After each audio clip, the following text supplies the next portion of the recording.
The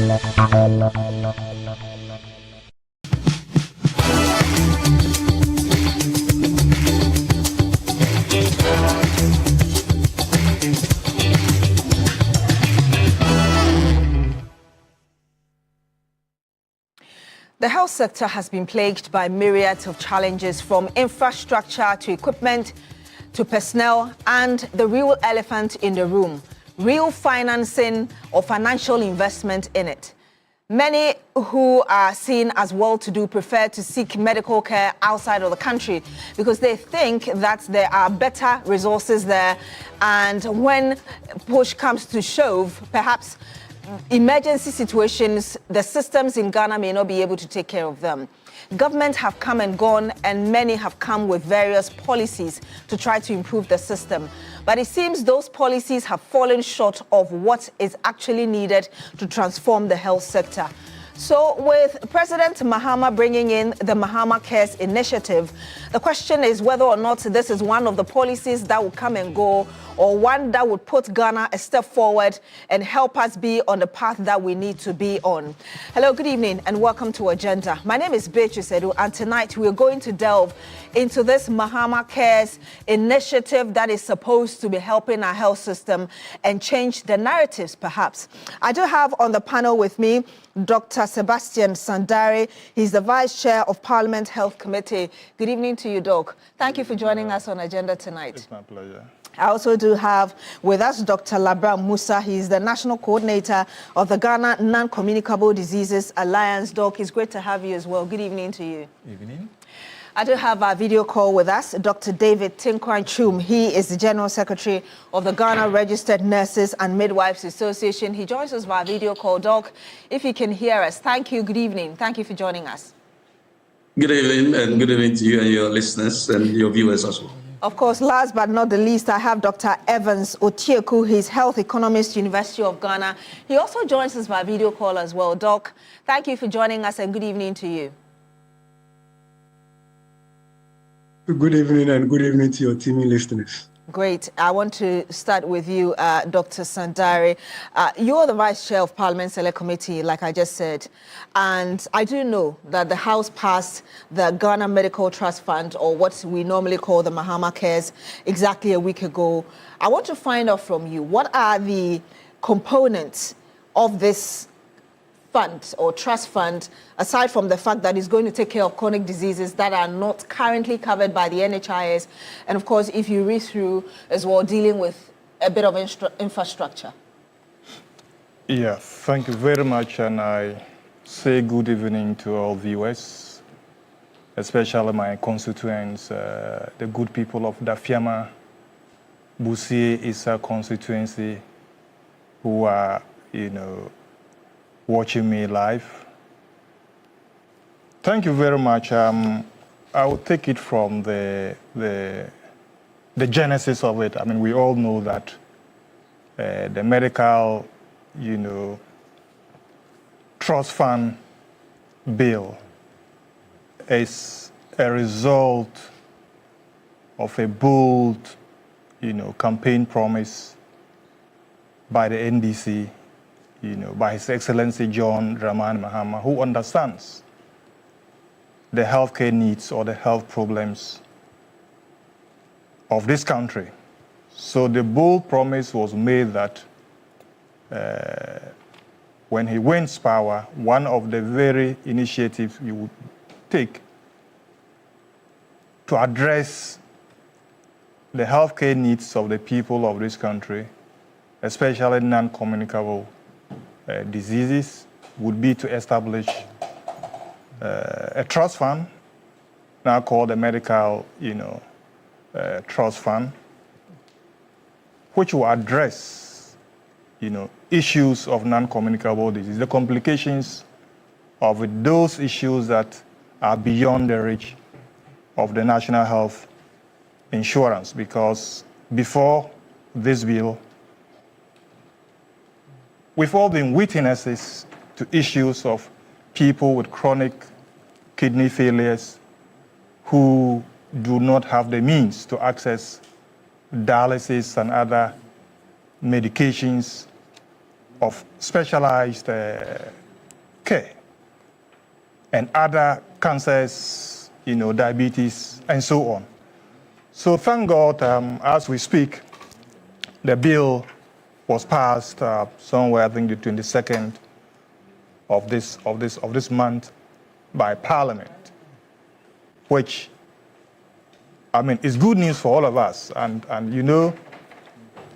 the bill is nicknamed, or the whole trust fund is nicknamed Mahama Care, just to show the passion and the love that Mahama has for the people of this country, especially those who suffer from these chronic diseases. So the question of the components, because I know the bill passed through the Health Committee, which you're vice chair of. That's if you can tell us beyond what we know about covering the chronic diseases not currently covered by the NHIS infrastructure, among others.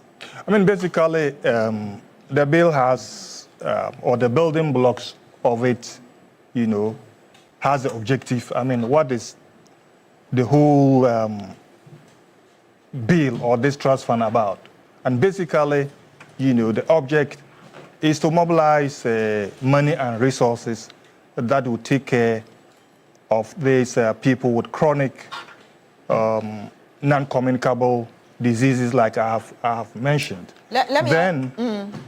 Yes, of course, as a trust fund, definitely the structure, will look at where would the funding sources come to. Then it has, as part of the structure, a board that will oversee, how the fund is managed. And then, of course, what will be the criteria or the, qualification for the use of the resources that will mobilize. So if you take the bill, and you look at the structure, basically, you'll find these as the building blocks of the bill. So let me ask you this quickly, and I'll take the view of other panel members as well. You talked about mobilizing funds. Why use 20% of NHIS funds to support this new initiative when you're very much aware that the NHIS itself needs help? 20% because we have to start the fund, and one of the sources is the 20% of the National Health Insurance Fund, but that is not the only sources. The only source, but there are other sources. And you ask why the 20%? Because we need money that will start the fund, because it's not going to be a talk show. Mahama didn't want to make a pledge that Ghanaians will say, oh, he made a pledge and didn't start the fund. So, Doc, the question I asked is, NHIS is currently struggling. And I know as at April, private health facilities were even complaining that they suspended services because they said they had not received their claims. So I'm saying, fine, you need the funds to start this whole initiative. Yeah. But why take it from a place that is already struggling? And if you could answer that in just a few seconds so I can get the immediate... rightly so. As we speak, Ghanaians and service providers will testify that health insurance is not struggling as it used to struggle. As it used to struggle. I'll come back to you, Doc. If I may finish, because you realize that His Excellency John Dramani Mahama uncapped the National Health Insurance Fund.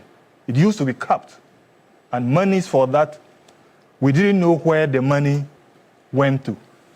It has been uncapped by His Excellency John Dramani Mahama, bringing more resources to the National Health Insurance. So as we speak, the fund cannot be said to be struggling because we know payment have been regular, and if we just listen to the finance minister, you realize that funding is no more a challenge as it used to be, and payment have become regular, and service providers will testify to that. I will come back to you. I want to come to you, Dr. Tinkranchum. In a speech during the launch of the initiative, President Mahama said that this is a part of, and I quote him here, his administration's broader agenda to build a resilient and inclusive health system. Do you see this way? And also having heard the initial comments of Dr. Sandari. Hello, Dr. Tinkranchum, can you hear me? Yes, please, I can hear you. Excellent. I hope you heard the question. Absolutely, I heard everything I said. Sorry, I had not unmuted. All right, so good evening to you and the great minds you have in the studio and those on the call. And good evening to Ghanaians as well. I have listened to my good friend and colleague, and I think that he's spot on. You see, I think that most of the challenges that we have when it comes to health financing in Ghana can be drawn down to two major things. One, political will, and financing, okay, in terms of source of financing. So if you look at how the health insurance was established in 2003 by Act 650, it sought to prevent vulnerable people, or if you like Ghanaians, from out-of-pocket payments, which sort of prevented quite a number of our citizens from accessing decent and regulated healthcare. So any initiative that seeks to augment or enhance access to finance must be embraced. What I will want to watch closely as to whether this is going to create a parallel structure that is only going to create a certain bureaucratic process that siphons the non-existent finances. Already you were talking about national health insurance struggling, and Dr. made reference to the fact that it has been uncapped. Previously, when it was capped, it tells you that not all the monies that were realized, which was intended for national health insurance, went to national health insurance. I was of the humble opinion that if we have uncapped it, then we should direct 100% of its entirety to national health insurance so that they can pay their obligations, and then also review the national health insurance such that misapplication of funds can be something that could be dealt with. However, in the wisdom of the president and his charges, they are of the view that we should use 20% as perhaps a startup fund, whilst they look at other sources of financing, I mean, from corporate Ghana and all that, which is laudable. We'll be watching closely as implementers of SIM and to make sure that we support it so that it succeeds. Don't forget that every president has a social contract with the citizens, and based on that, they are voted to office. All what we need to do is to support them to succeed. All right. But if there are any challenges, as we observe from afar as technocrats, we'll bring it to their attention. Indeed. And you did say that one of the main... Just to end, I felt that we could have... Come again? Please go ahead. I felt that we could have looked at other sources. So, for instance, one of the things that the health insurance, the new intervention is seeking to bring on board is to take care of NCDs, all right, non-communicable disease. And we know how galamsey is impacting adversely on our water bodies and its repercussions on kidney diseases. I felt that now that we have established a gold board, okay, if we have been consulted as necessary midwife, we would have suggested that at least a certain dedicated fund, maybe 1%, 2% of monies that are realized from gold should be dedicated to this fund, so that it could help mitigate the bad impacts of galamsey, if you like, of gold mining on the citizens of Ghana. But that said, we are ready to support the intervention. I think that this is not the first time we are having such intervention from government. I mean, I remember in 2004, President Kufuor had to bring some similar intervention that sought to take care of children under 5 and perinatal mothers, pregnant women, and all that. And we saw how it's helped the healthcare delivery. So let me end for now, and I'll come back again. Yes, you say you support it, and I was going to ask you earlier about the point you made, which is that one of the main challenges we've had is financing. How does this initiative, for instance, address the numerous challenges within your sector, where you've even had some of your experienced members leaving the country for greener pastures elsewhere, resources, equipment, and a few others? How do you see this initiative addressing these challenges? If corporate Ghana decide to support this intervention by the president by donating generously to the fund, and also, as I made mention, if we also try to innovate, to look at other funding sources to improve upon the funding, it will go a long way to, because they made mention of the fact that they want to even buy logistics. And don't forget that it's not only remuneration that is driving people out of the country. If we don't have the logistics, if you don't have the equipment to work with, certainly it will be demotivating and people will leave. So if the funding is coming to help, buy logistics, buy equipment that can enhance our practice, I believe that it will mitigate the effect to a lesser extent. And as I said, we need to apply these funds judiciously, okay? And we need to avoid bureaucratic tendencies that will only erode the gains that will be made from the generous donations that people will make. But I think that if Ghanaians embrace this concept, and we all, try as much as possible, corporate Ghana try to, on regular basis, dedicate a certain amount of their dividends as corporate social corporate responsibility. I believe that we can sustain this thing. And what I want to humbly say is that we need to de-emphasize politics on this matter. That is why sometimes when you bring up policies like this, it must have a certain catchy phrase and stuff like that. But if we personalize it, then it becomes very difficult for subsequent government to push it. But I believe that when the bill was being passed, the mind of the government was brought to that, and I'm very happy that they were very amenable to that kind of conversation, so that we can sustain it, so that it doesn't become coterminous with the term of Mr. Mahama. Indeed. I'll come back to you, Dr. Tinkranchum. I want to come to you now, Dr. Musa, because I believe this is good news for you. Yes, indeed. We actually received this information with a lot of, excitement, happiness. In fact, let me say that even when the announcement was made during the campaign, we're also monitoring, what the various political parties are saying with respect to, how to address, the challenges and difficulties people living in non-communicable diseases are facing in this country. So we're very much excited when, we got to hear that the current president, is interested in the cause of people living in NCDs, and the fact that he made a bold statement, to come up with a fund, to support, the troubles that people living with non-communicable disease in Ghana are going through on a daily basis, especially the fact that, the National Health Insurance was unable, to address the major challenges that we face. Indeed, you and I know that when you talk about non-communicable diseases, these are very expensive, to treat kind of diseases.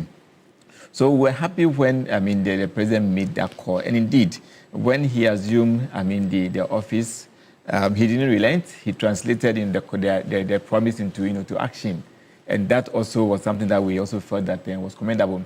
We issued a statement when the launching was done. To commend the president and the effort that he has put in, and the remarkable statement that he made on the day. The fact that he himself is a person who lived with non-communicable diseases.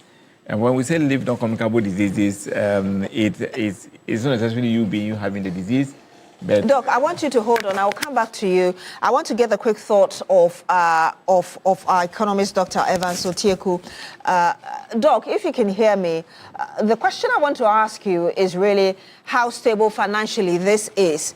I mean, when you have, like I just said, we've seen how the NHIS has been. Well, we've had Dr. Sandari dismissing that claim that, yes, NHIS used to have a problem, but we don't have those challenges now. From where you sit as a health economist, how financially stable is this initiative moving forward? Yes, so thank you so much for the opportunity to engage me on this issue of financing our healthcare. Generally, I start by looking at the broader context of this whole bill that is in front of us. And the more I look at it, the more questions I have than commendation. But it is all for the good of the country to have such a bill. One, it signals that there is more attention on health, as my senior members have already iterated. It seems to be something that is very catchy to our president to pay more attention to financing our healthcare needs of the population.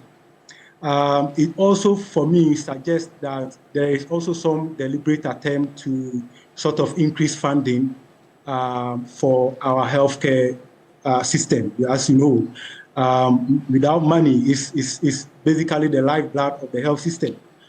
But way back, more than 20 years down the line, from Abuja Declaration to when NHIS became took effect, that is 2003, up to now. You look at our health financing, our healthcare expenditure per capita. You look at our healthcare budgets as a percentage of total government expenditure. Consistently over the past 10 years, we have done less than 8%. Compared to, I mean, if you look at the North African countries, most of them were living up to the Abuja Declaration of 15%. So somehow I say that this bill has come to augment the financing of our healthcare systems. But the question that you have asked, which is also one of the questions on my mind, is the sustainability. Indeed, if you look at how our NHIS is being financed, basically from 6 streams, right? So you look at 2.5% NHI levy, you look at 2.5% SNIT, you look at direct government allocation, that is budgetary allocation from fiscal point of view. You look at grants, donor support. You also look at accruals from investment. So basically these streams, when I read this current bill, it seemed to me that it picks from how the NHIS is being funded to sort of try to say that, okay, this is how it's being funded, but this is how, again, we are going to fund this.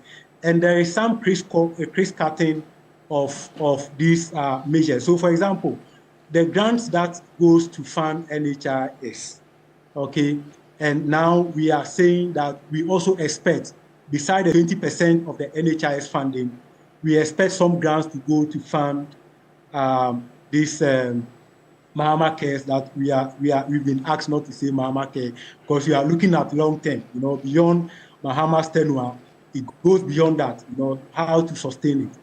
So that baffles me a bit. Of course, as I have mentioned, we have sort of tried to increase the allocation. If you look at last year, for example, we did some close to 6 billion, 6 billion Ghana cedis. And this year we are doing, I think Parliament has approved some 10.7 billion, right? Yes. So 20% of that, if this bill takes effect, 20% of that goes to fund this. So what that simply means is that there is a cutback of what is going to fund the NHIS. But is this a sustainable way of doing it, which is the key question, okay? Looking into the future more broadly, I see there are several things that we can do, like the proposals that my senior colleague just mentioned. about some revenue being seeded aside from gold revenues and so on and so forth. But we need to look at it more carefully. One, we have a challenge basically of how we mobilize funding, because generally, if you look across Africa, the issue has been whether to choose between tax-based system, which we call the beverage model of health finance, or to go along a mixed approach, that is the beverage and then the Bismarck model. The Bismarck model, which is more of employment-based financing. Okay. In Ghana, we have a bit of everything at play, but our problem has been how to rake in more revenue from the premium side. And also, if you look at the support we get from SNET contribution, how we can rake in more also from the informal sector. I know that there are steps, there are processes ongoing to sort of try to rake in some revenue from the informal sector. So, Doc, I want you to answer the question a bit more directly for me. I know you said that you have more questions than commendation. That was your opening statement. And you talk about or admitting the fact that we have financial challenges. What gaps do you see, which is why you made that statement that you have more questions than commendations? If you could answer those specifically for me. Yes, so briefly, trying to digest the bill, I asked myself, for example, yes, it's good. The focus being on NCD is good. But the rationale that 45% of our mortality burden is attributable to NCD. Of course, that also means that if you look at it from the prioritization point of view, what is causing more harm is what we prioritize. So 55% of this mortality burden is basically driven by communicable diseases. And if you look at from 2017 to 2021, right, the top 10 OPD cases that are recorded nationally, okay, 7 out of the 10 are mostly communicable diseases, right? And the fact also that we tend to focus more on curative care than preventive care also sort of baffles me a bit. NCD is something that you can manage, but it's not curable. Okay, so why not invest money? For example, what we are investing now into this program, maybe just about 10% of it can do a whole health promotion campaign, okay, to mitigate or address or prevent, the incidence of NCDs, right? So these are some of the reasons I ask myself. I keep wondering whether, we are charting the right path. But on a more broader footing, I also see that, well, if we are able to find a way of sustaining it financially, then hooray, thumbs up. It is a brilliant move to say that, well, it is one way of committing more resources into health, so that at least we are able to increase our healthcare spending per capita. We are also able to put more smile on people's faces. But another question on my mind is if this bill is able to address what we now call effective service coverage, which is more about the timeliness of the care. When people need it, would they be able to access it more timely? And I believe also need to be taken care of, beside the idea of having a fund to cater for the care of these patients. Indeed. Doc, I'll come back. I'm sorry, Doc. I'll have to come back to you. You talk about effective service coverage. I believe that's something Dr. Tinkrine Chum can answer. But I want to come back to you, Dr. Musa. You were making a point earlier when I interrupted and went to him. Right. So the name is Labran Musa. Yes. Yes. Yet to get the title and doctor.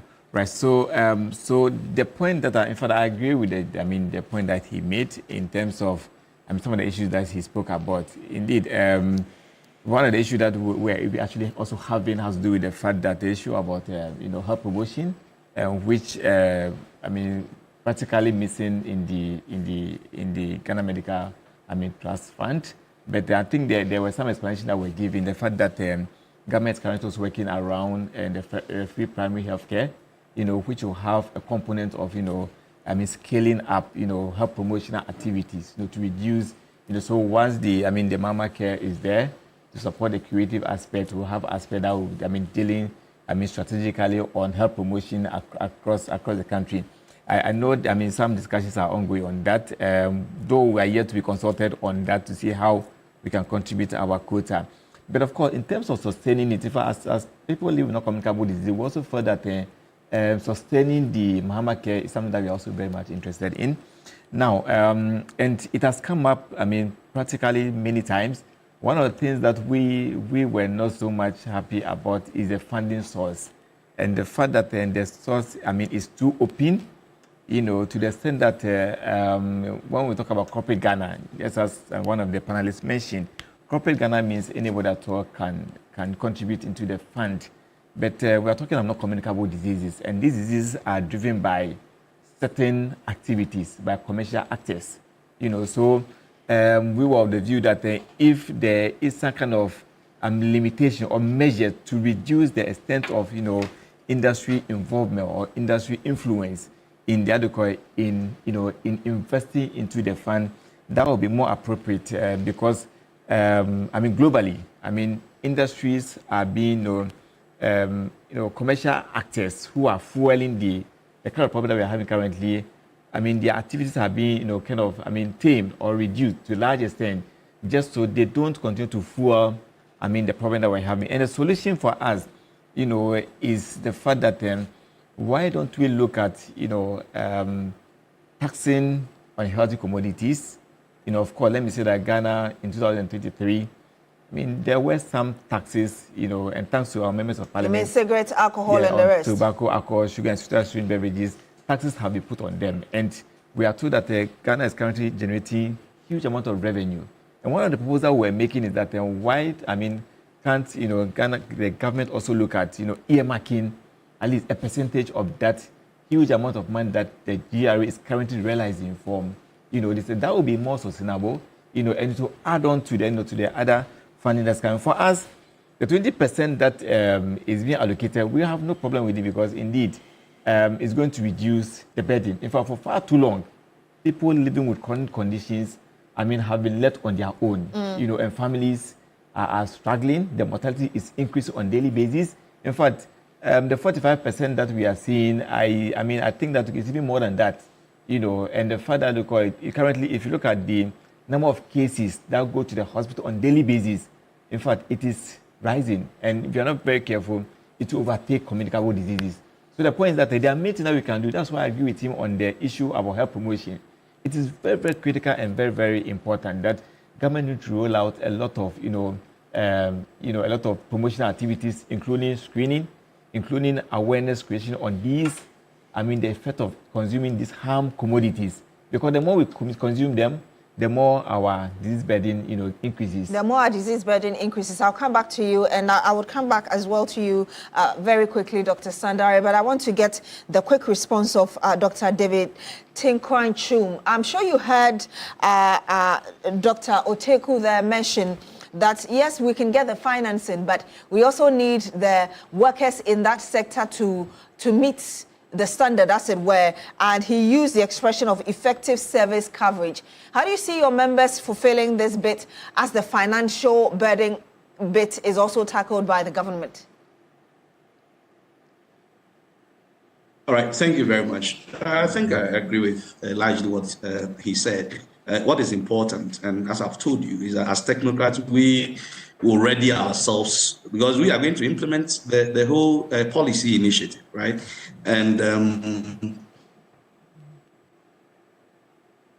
like the health promotion bit that we're talking about, I believe that when it gets to the modalities of implementation, all those aspects could be factored into consideration. Because you cannot just jump and start treating stroke patients when you are not tackling the main causes of sin.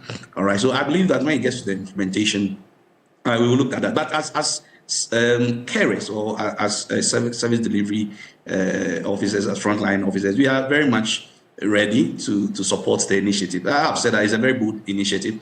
What my problem was the funding, and once we're able to figure that one out, I think that we need to, support it. Because you see, we take care of these individuals, all right? And you even find some nurses and midwives also having similar conditions, all right, which falls outside the remit of health insurance. And sometimes it falls on the associations and it falls on even individual nurses contributing to support the care of our people. And our recent conversation that we had with government, we spoke about Medicare cover, and it dovetails into all these arrangements. So that's why when Mr. Mahama launched the thing, my association donated 150,000 Ghana cedis in support of it. We know the nuances of same, and we think that if we are able to support it as a people, as Ghanaians, it will inure to the benefits of the total citizenry of Ghana. So I think that to a large extent, I can tell you that nurses and midwives, and for that matter, all other health workers, will collaborate effectively to help in the rolling out of these interventions. And as I've said, this is not the first time a president is bringing out such intervention. And once we know that it will help the system and it will make the health delivery system more robust, we will be more than ready to support it. Just that, as I said, we will observe how the funds are used, because we can cite instances where some of the health insurance levies were misapplied. Right? I'm not saying that they were misappropriated, but they were misapplied. For instance, if you start building school blocks with health insurance levies when you have not fulfilled your obligations to your creditors, or service providers, then you are not prioritizing the disbursement appropriately. So we watch it, and we offer brilliant, humble suggestions as time wears on. As time goes on, I'm coming back to you, Dr. Sandari. And earlier I talked about the financial history of our health system, and I remember clearly your response as well. And I just want to give you some data, really, because there are reports that in 2008 alone, the government through the NHIA owed service providers some 456 million cedis. In 2014, NHIS accumulated claims were about 998 million cedis. And earlier, I talked about the April bit where private health facilities suspended NHIS services over delayed or non-payment. What would you say to critics who would argue that instead of strengthening the NHIS and giving it all the support or resources needed, why bring in a new initiative? Yeah, thank you very much. And I thank my colleague panel members. You realize that for this particular intervention, we are all happy with it and think that it's a good initiative that all Ghanaians must support it to be sustainable. And what I also want to clarify, you see, we shouldn't see that the Ghana Medical Trust Fund is coming, to kind of be parallel or collapse national health insurance. No, it's rather coming to complement the national health insurance. And that is why His Excellency John Dramani Mahama, I see him as a health expert. See, he's bringing two bold interventions. Free primary health care, which is at the basic level that health insurance, focuses more on. And then the medical trust fund focus on the extreme where those are conditions that specialists must deal with. So once you deal with primary health care, it means you are reducing the burden of these chronic diseases. One, you reduce the incidence, and once you reduce the incidence, you are reducing the burden of people living with these conditions. So once, let's say it's a pot of chronic diseases, and you're able to prevent more diseases from entering that chamber, that port, it means even by design, the Ghana Medical Trust Fund will be sustainable, because once primary health care is working, the disease burden will reduce, and NHIS will be able to contain that and then leave the specialized, complicated cases for the trust fund, the Ghana Medical Trust Fund, to handle.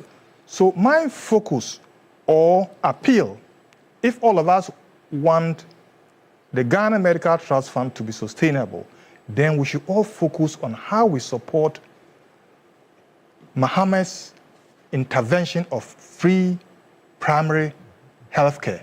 And this one is at the community level, that is not just about health workers, but what it means is that we're going to look at our lifestyles, look at hygiene, look at nutrition, look at the water we drink. So what it means is that we have to take the policy, what is called health in all policy, very seriously.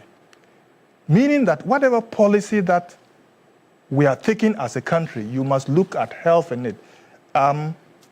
This morning, just to digress a bit, I was listening to news where in one of the communities, a pregnant woman or women go to a particular chief's compound to deliver, and they don't have water to bath. You ask yourself, why should a chief's compound be built without a borehole or without toilet? That cannot go on. Shouldn't the Ghana Health Service be responding to this? No, not the Ghana Health Service. Or the local assembly? That should be the local assembly and anybody that is funding the construction of, say, a chief's compound or building a school. And I think this one, His Excellency John Dramani Mahama has come out clearly that henceforth, no district assembly or no government facility should build a chief's compound without, let's say, water facility, without toilet, and those interventions. Just to stress that for primary health care to work, all of us have a role to play there and make it work. And once it works, it means we'll be reducing, disease burden, and national health insurance will be sustainable. Ghana Medical Trust Fund would also be sustainable. So the Ghana Medical Trust Fund is just coming to complement, what NHIA is doing. And let me add by saying that, you see, when NHIS was capped, the fund was capped, the monies that government was collecting, till date, it couldn't be accounted for. The Ghana Medical Trust Fund, the money, the 20% that is being taken from the NHIH fund is being retained. So the point you're in the health sector. So it's not money that is coming to be used for other things, but it's still coming to be used in the health sector. So the point you're making is that although 20% of NHIS money is being taken to support the Mahama care, it is not in any way going to affect the NHIS in its full operation as we speak. Yes, this is managed very well. And we all agree that it should be a fund that should be managed very well. No mismanagement, no abuse. The fund should be used for the intended purpose. That way, it will be sustainable. I want to come to you, Dr. Tieku. I know earlier you were talking about challenges. I want to hear from you your own solutions. What recommendations do you have as regards making this work and ensuring that our health system is robust? So, great. Basically, when you have a program like this, for it to be sustainable, you would expect that your funding stream should primarily be domestic. Domestic because now we understand from the health financing landscape that there is some sort of donor fatigue in the system, right? Way down from after COVID-19, now countries are beginning to look inward, bilateral, multilateral donors and grantees, grantors are looking inward. So to keep the fund, to keep the trust fund on a rolling basis, okay, more sustainably, you would expect that we are able to support it from internally generated revenue, I mean domestic revenue, right? So that the funding streams, as mentioned in the bill, to include grants, should be something that should be looked at as a windfall. I mean, as and when it comes, fine. But the question also is that how much are we looking to spend in total annually? Okay, are we looking at pegging it 30-40% of what we allocate for NHIS, such that if we are getting 20% from NHIS allocation to this fund, we can be able to raise the remaining from our own domestic resource mobilization. So these are, I mean, some of the things that we need to carefully look at. If you look at, for example, our reliance on donor funds, so I tend to look at it, give this example, right? So just 2024 thereabout, just before USAID was scrapped, right? They have entered into partnership with government of Ghana to support our health system with some close to about $24 million thereabout, right? That has been scrapped, okay, just by way of the demise of USA. Okay, that is just to say that sometimes grants cannot be reliable, right? So we need to have a more domestic way of raising this money. And okay, if you could be wrapping up for me, Doc, right. if you could be wrapping up for me. Yes, so going forward, the proposal is that we look at funding stream mainly from domestic sources, rather than from donor funding or grants from elsewhere.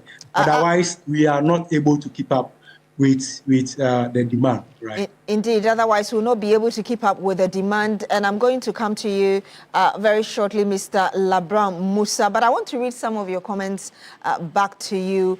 And I do have Peter Ableke. Okay, I'll go to Sebastian, who says this is the first time in about 8 years that NHIS has cleared all claims across the country. This is commendable.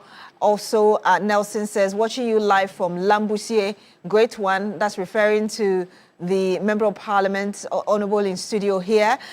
Also, there is as well Hassan. Okay, I will rather go to Fatau, who says, good evening.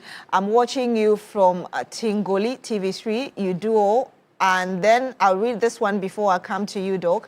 It says, am I the only one who heard the General Secretary of the GRNMA, Mr. Tinkwan, refer to the President of the Republic? Okay, I'll move to the last message here before I come to you. And this is talking about some 1.2 billion, or is it million cities? That's okay. So Sebastian says, and that's, I guess, to Dr. Sandare here. Sebastian says in April 2017, Nanado, Dr. Baumia government cleared 1.2 billion Ghana cedis of all claims to health care providers. These are some of your messages. Hopefully I'm able to read more to you, but I'm coming back to you, Mr. Labram Musa, and looking forward to recommendations and solutions beyond what you've already said. Right, so I think that clearly we're all looking at domestic, source of funding, and that is more sustainable. And that's why I continue to emphasize on the fact that if we want to domestically look for funding, we definitely would have to look at earmarking of, these unhealthy commodities, through the taxes that we collect from them. It can even go beyond that, the extractive industry, the taxes they pay, and then alongside even the plastics, because currently government is also taxing the, plastics. So where are these funds going to? So we can collectively, put together all these funds and then earmark them to ensure that we are able to have some sustainable kind of funding, and I think this will go a long way, and it's going to be a long-term, source of funding for the Mahama Care or Ghana Medical Trust Fund. And then also, I think that we also need a broader, consultation or discussion on this subject matter. I also thought that there was that kind of, hastiness, in moving the process, and that's why, you could hear, people, though people love the initiative, we embrace it, you could hear that many more people also think that probably the government should have done consultation. The understanding I have is that this is in phases and there are going to be even other legislative instruments. The Member of Parliament is here as the program goes on. Yes, so in fact, so it's clear. It's there in the Mahama Care bill. I don't know why it has not been passed yet. The president have not signed. Onto it. It was passed last week. Yeah, but of course. The president is in a hurry, so we thought that by now it should have been passed into a law. But the point for me is, the guidelines. Yes, indeed, we agree that there's going to be some legislative instrument to back it. But see, there was some kind of hastiness in moving this one forward. And if you could wrap it up for me. We want to believe that, going forward, government will broaden, the stakeholdership and then a consultation engagement, just so we can have a lot more people contributing and then making their voice known, to government as we continue to, to elevate the issues, beyond, just the Ministry of Health sector, but also make sure the other panelists who are also here. Indeed, you could see that because they do not have access to the bill, even as of yet. I'll come back to you very quickly, hopefully, for your final word. I'm coming to Dr. Tinkranchum. And before I ask you the question, there's Felix Braco, who says, great submission, thumbs up, Dr. Tinkran. I want to ask you, I know that earlier you talked about at least 1% of money from gold going to the Mahama Care. You also mentioned the fact that you're monitoring how monies collected will be managed as well. Beyond these, what else do you have to say regarding the way forward to make this sustainable and make our health system, the overall health system, a better one for all of us? All right, thank you. As I alluded earlier on, I think that the intervention from His Excellency, the President, Mr. Mahama, is laudable. What we need to ensure is that we need to put in a very succinct organizational structure, and also, as I indicated, have a dedicated funding source, and additionally, put in some cost containment measures or initiatives which will attempt to prevent anybody siphoning the little resources that we'll be able to gather. I believe that if you're able to put in place these three thematic areas that I have enumerated, it will go a long way to help in the sustainability of the initiative. And as I've said, it's a brilliant initiative. I want to encourage all Ghanaians to embrace it wholeheartedly, devoid of politics, and see how best we can reposition the health finance model in Ghana. And I want to get your final words in about 30 seconds, Dr. Sandari, about really moving forward. There's already somebody here who says that he's proud of your submissions, and I believe a member of your constituency. Moving forward, really, what do you anticipate? What should we expect beyond what you've said? Yeah, thank you very much. Moving forward, we should all support His Excellency John Dramani Mahama's initiative. We should all take measures to support, the fund. And I take the opportunity to appeal to all Ghanaians, corporate bodies, everybody that can contribute to this fund, you do, because your contribution may come to save you tomorrow. All of us speaking and contributing, you never can tell, tomorrow you might be suffering from a chronic disease, diabetes, hypertension, or whatever, and this fund would save your life. As for the sustainability measures, the Act, if you read it, has, measures to ensure that the managers of the fund would be people of repute that would not, misappropriate or misuse the fund. And therefore, I mean, it's a fund that has come to stay. Let's all contribute to its sustainability. And we say thank you, His Excellency John Dramani Mahama. We thank the Minister for health and all those who have contributed, to see to the passage of this bill.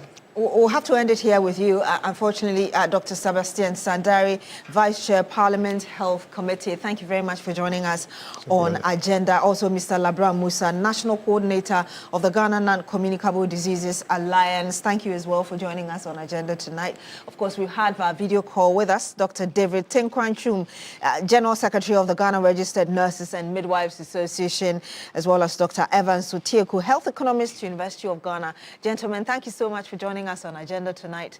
My name is Beatrice Adu. Join us again next week. Coming up shortly is Ghana Tonight. Stay with us.